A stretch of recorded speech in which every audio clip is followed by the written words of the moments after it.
Y en temas aquí en la Ciudad de México, mire, le platicamos que ayer comenzó sus actividades otro espacio cultural muy importante, rescatado, ¿sabe por quién? Por los habitantes de Azcapotzalco. Vamos con la información.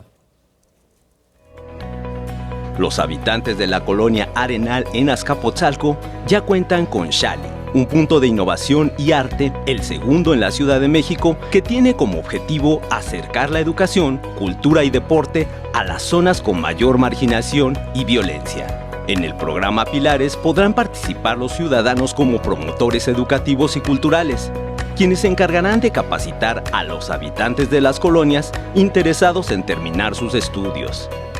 ¿Y qué es lo que vamos a ofrecer?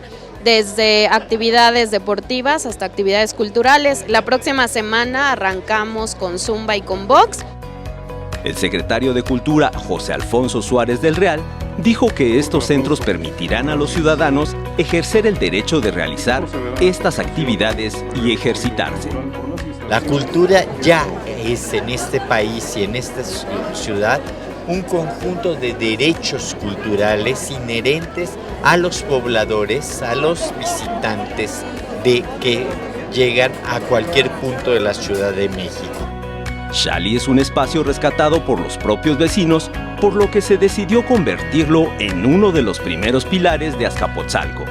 Por ello era tan importante que el primer pilar de Azcapotzalco fuera que representa esa lucha vecinal, esa defensa de un espacio para la gente.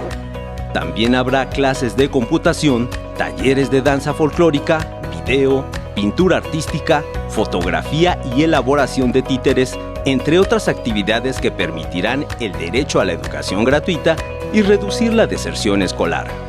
El gobierno capitalino tiene como objetivo habilitar 150 pilares en la Ciudad de México este 2019 y 300 en toda la administración.